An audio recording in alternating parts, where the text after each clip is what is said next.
अस्सलाम वालेकुम, क्या हाल चाल है आप लोगों को। सबसे पहले तो ईद मुबारक, बहुत बहुत बहुत ईद मुबारक। जो यूके में रहते हैं उनको भी, जो यूके से बाहर रहते हैं उनको भी, और ख़ास तौर पर जो पाकिस्तान में हमारे सारे बहन भाई और व्यूअर्स रहते हैं उनको बहुत बहुत प्यार, बहुत दुआएं और बहुत मीठी मीठी ईद मुबारक। तो आपकी तो जी ईद बहुत अच्छी गुजर रही होगी। ऑफ कोर्स पाकिस्तान में तो खूब मज़े हैं, रौनक है, लेकिन हम यहाँ पर होते हैं अकेले अकेले और बहुत दूर दूर रहते हैं। तो लेकिन बहरहाल फिर भी यूके में ईद तो हम मनाते हैं और अपनी तरफ से हम पूरी कोशिश करते हैं कि जी कोई कसर बाकी ना रहे एंटरटेनमेंट की। तो अब सबसे पहले तो यहाँ पे ये होता है कि जी ससुराल जाना है। ईद वाले दिन ऑफ कोर्स मैंने ससुराल जाना होता है, तो मैं जा रही हूँ जनाब ससुराल। और ससुराल मेरा है हाई विकम में, और ये लंदन से 15-20 मिनट के फासले पर है। एक छोटा सा टाउन है हाई विकम। इतना खूबसूरत है कि मैं आपको क्या बताऊँ, बहुत बहुत प्यारा है ये टाउन।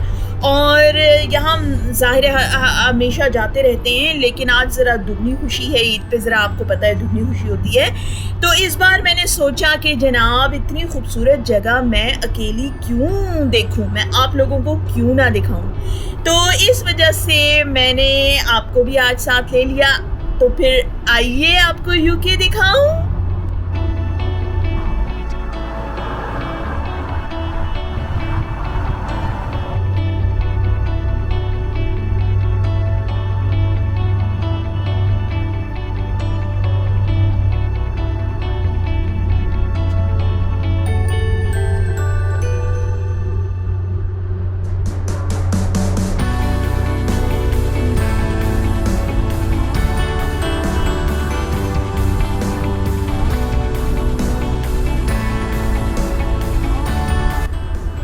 तो जी इस प्यारे से टाउन की छोटी सी तफसील मैं आपको बता देती हूँ। हाई विकम को मोस्टली जो है विकम कहा जाता है। ये बहुत बड़ी मार्केट टाउन है और यूके की काउंटी है बहुत फेमस बकिंघमशायर। ये उस काउंटी के अंदर वाक़ है। बहुत प्यारा सा एक बड़ा सा दरिया है जिसको वाई बोलते हैं, WYEY।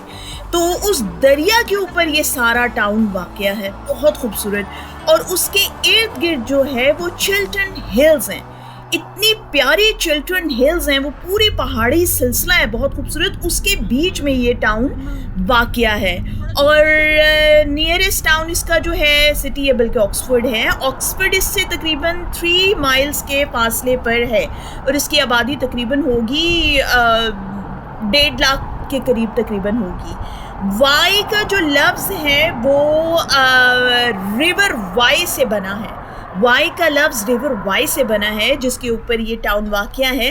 और कोम्ब जो है इंग्लिश का पुराना वर्ड है जिसके मायने हैं ओल्ड वैली यानी पुरानी वादी। अब ये इलाका जो है इसमें बहुत मशहूर चीज़ें हैं। इसमें सेंट लॉरेंस चर्च है, इसमें डैशवुड मौज़ोलियम है, ओट्स फार्म पार्क है और चिल्टन हिल्स हैं जो मैंने बहुत खूबसूरत आपको बताया। और इसमें High Wycombe chair making museum है, बहुत पुराना, बहुत खूबसूरत। हेलफायर केव्स हैं बड़े प्यारे, हाई विकम म्यूज़ियम है। और ये देखें जी, ये हमारे सामने एक गाड़ी जा रही है, इसके व्हील्स चेक करें ज़रा। इसकी स्पेशल मैंने जल्दी से वीडियो लिया, मेरे जाहिद देखकर इसको इतना हंस रहे थे। ये एक्चुअली इसको कहा जाता है कैम्बर एंगल्स टायर्स या टिल्टेड टायर्स। इसके टायर्स देखें। अब इसका फ़ायदा क्या होता है जी, क्योंकि व्हील्स और टायर्स इस तरह बेहतर पोजीशन में होते हैं, ख़ास तौर पे इस पर्पस के लिए। टायर्स के निचली सतह का जो कांटेक्ट है वो रोड से कम हो जाता है और इस तरह इन पे प्रेशर भी कम होता है। इसकी वजह से टर्न्स लेना बहुत स्मूथ हो जाता है। स्पेशली हाई स्पीड स्टेबिलिटी को मेंटेन करना आसान होता है, स्पेशली मोटरवे पे। और अब जी हम लोग क्या हुआ कि आधा रास्ता तय हुआ है और हम लोग जो है वो सर्विसेज पे आए हैं। वहाँ से कॉफ़ी शॉफ़ी पियेंगे, कुछ खाएंगे पियेंगे, थोड़ी सी ब्रेक लेंगे और फिर से अपना सफ़र जो है वो जारी करेंगे। क्योंकि जाहिद साहब और मैं भी, हम लोग ज़ाहिर है रात को बहुत देर से सोए थे और काम शाम आपको पता है चाँद रात में तो वैसे ही इतने ढेरों ढेर काम पड़े होते हैं, तो ज़ाहिद भी लगे रहे काम में, मैं भी लगी रही। फिर हम लोगों का कल दिन जैसा गुज़रा था उसका भी मैंने आपको वीडियो बना के दिखाया है कि भागम दौड़ में ही सारा दिन गुज़रा, तो इस वजह से नींद हमारी सही से पूरी नहीं हुई थी। और हाई विकम निकलने के लिए जो है हमें अर्ली मॉर्निंग निकलना पड़ता है, तो वो समझ लें आपके रात को भी नींद पूरी नहीं हुई और सुबह सुबह जल्दी भी उठ गए। तो इस वजह से जो है हम लोग दोनों ही की आंखों में नींद भरी हुई थी बुरी तरह, तो इसलिए सर्विसेज पे रुकना बहुत ज़्यादा ज़रूरी था। एक्चुअली बहुत ख़तरनाक होता है, डेंजरस होता है इस हालत में गाड़ी चलाना। तो हम लोगों ने कहा कि चलिए जी हम लाते पीते हैं और साथ कुछ खा लेते हैं, थोड़ी सी एनर्जी आ जाएगी और थोड़ी सी आँखें खुल जाएंगी। और फिर हम लोग जनाब ढूंढने लग गए। स्टारबक्स से भी हम लोग लेते हैं, समटाइम्स हम लोग कोस्टा से भी लेते हैं। तो यहाँ पर जनाब स्टारबक्स हमें नज़र आया खुला हुआ और जल्दी जल्दी हमने जनाब ले ली यहाँ से।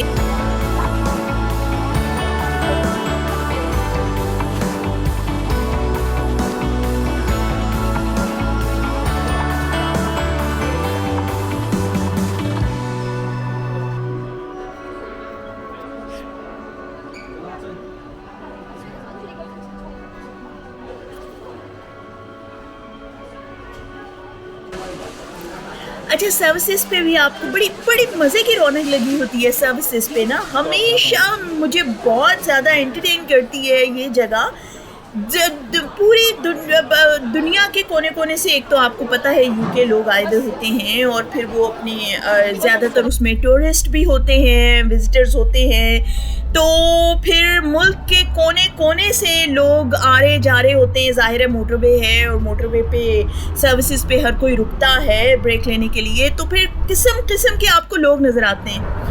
बड़ी ही रौनक लगी हुई थी और जनाब वो देख दाख के कॉफ़ी लेके हम लोग निकल पड़े फिर अपने सफ़र पर। और ये देखिए रास्ते में ये इंतहाई फैसिनेटिंग हमारे लिए रहा है। बचपन से आप लोग भी देखते होंगे, इंग्लिश मूवीज़ में देखते थे, कैलेंडर्स में देखते थे और तस्वीरों में देखते थे हम लोग कि कितनी खूबसूरत जगह है, कितनी ग्रीनरी है और भेड़ें बकरियां गायें जो हैं वो चारा खा रही हैं, घास चर रही हैं और बड़ी ही खूबसूरत हमेशा से ये चीज़ें लगती थी। तो अपनी आंखों से अभी देख के जो है वो और ज़्यादा खूबसूरत लगता है और सफ़र रवा दवा है। और मोटरवे पे स्पेशली ये नज़ारे बहुत खूबसूरत लगते हैं, वरना सूखा फीका मोटरवे हो तो फिर उस पर सफ़र करते हुए बहुत प्रॉब्लम हो जाती है।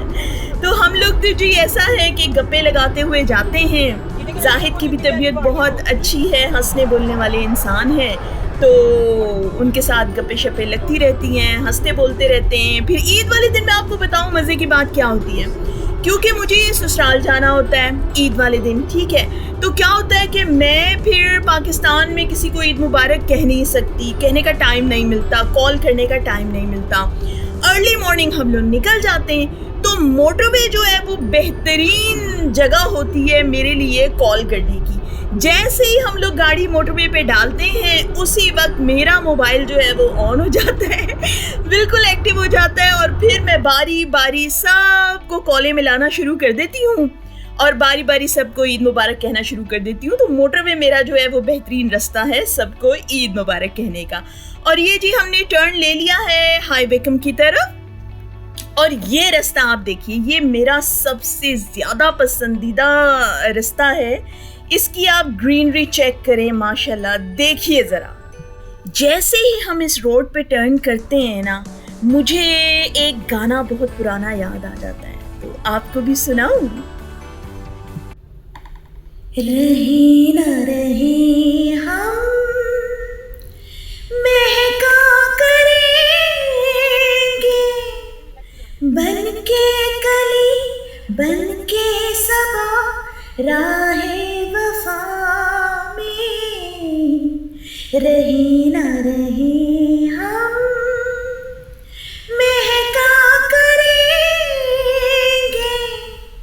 बन के कली बन के सबा राहे वफा में। रही न रही हम। जी जनाब, कैसा लगा आपको गाना? आप देखें ये नज़ारे ही ऐसे हैं, ये खूबसूरत दरख्त, ये खूबसूरत नज़ारे, इसमें हम लोग सफ़र कर रहे हैं और साथ में आपको भी दिखा रही हूँ, मैं अकेले सफ़र नहीं कर रही, अकेले एन्जॉय नहीं कर रही हूँ, मैं आप लोगों को भी एन्जॉय करवा रही हूँ। अब ये देखिए जनाब, ये हमने टर्न ले लिया है, हम लोग बस ससुराल के करीब-करीब पहुँच गए हैं और बड़े प्यारे-प्यारे पत्थर के ये घर बने हुए हैं, बड़े पुराने-पुराने 100-100 150-150 साल पुराने ये घर बने हुए हैं मैं आपको बताऊँ। और उतना ही खूबसूरत ये आप विलेज टाइप का कह लें, ये है कस्बा, एक टाउन छोटा-सा और ये जनाब हम पहुँच गए अपने ससुराल। माशाल्लाह, माशाल्लाह एक इतनी अजीब सी खुशी होती है मुझे इस घर में एंटर होते हुए। एक तो ये कि इनका बहुत प्यारा घर है, बिल्कुल खूबसूरत सी ग्रीनरी के बीच में ये घर है इनका और बहुत बड़ा सा बैकयार्ड है। और ये देखिए क्या-क्या भाभी ने बना के रखा हुआ था। माशाल्लाह, माशाल्लाह बहुत ही मज़ेदार खाने बनाए हुए थे। क्या हलवा, पूरी, चने, पकोड़े, समोसे, पुलाव, दुनिया की हर नेमत इन्होंने हमारे लिए बना के माशाल्लाह रखी हुई थी और हम लोगों ने बड़े मज़े से खाया। पूरियाँ तो बहुत ही मज़े की इनकी बनी हुई थी। तो जनाब हमने जितने प्यार से उन्होंने खाया उतने ही प्यार से हमने खाने का सफाया किया। उसके बाद मैं इनके बैकयार्ड में चली गई। बैकयार्ड इनका मुझे बहुत अच्छा लगता है, इसमें गिलहरियाँ फिर रही होती हैं जी, डुबकियाँ लगा रही होती हैं, बहुत हसीन। तो मैंने कहा चलें आपको थोड़ा सा यहाँ से भी दिखा दूँ। ये साथ एक गोरी का घर है इनका, ये नेबर्स इनकी जो है रहती है और इस गोरी से भाभी की इतनी दोस्ती है, जो पाकिस्तानी खाना बनता है भाभी उनको पहुँचाती हैं और वो बड़े मज़े से फरमाइश करके बनवाती हैं जी, बिरयानी खानी है और ये खाना है वो खाना है, बड़े मज़े से।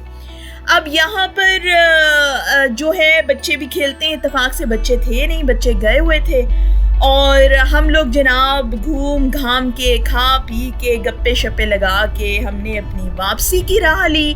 और वापसी का जो रास्ता होता है ना, ये देखिए अंधेरा हो गया था, रात हो गई थी और वापसी का रास्ता जो होता है वो ज़रा थोड़ा ज़्यादा मुश्किल होता है। वो इसलिए कि थक जाते हैं सब, ड्राइविंग कर के इतनी लंबी, तकरीबन 2 घंटे की ड्राइव थी जाने की और 2 घंटे की आने की, तो इस वजह से बहुत ज़्यादा थकन हो जाती है, नींद भी सख्त आ रही होती है। लेकिन यहाँ पे ऐसा ही है, दूर दूर सब लोग रहते हैं और लंबी लंबी ड्राइविंग्स होती हैं और जाना ही पड़ता है और ये चीज़ें तो हम नहीं छोड़ सकते, आना जाना। तो जनाब शुक्र अल्हम्दुलिल्लाह हम लोग खैरियत से घर वापस पहुँच गए। बहुत अच्छा ट्रिप था, बहुत हमें मज़ा आया। तो आप प्लीज़ लाइक कीजिए, सब्सक्राइब कीजिए और शेयर कीजिए और ज़रूर मुझे बताइए कि आपको मेरा ये ब्लॉग कैसा लगा और नेक्स्ट ब्लॉग तक के लिए इजाज़त दीजिए। अल्लाह हाफ़िज़।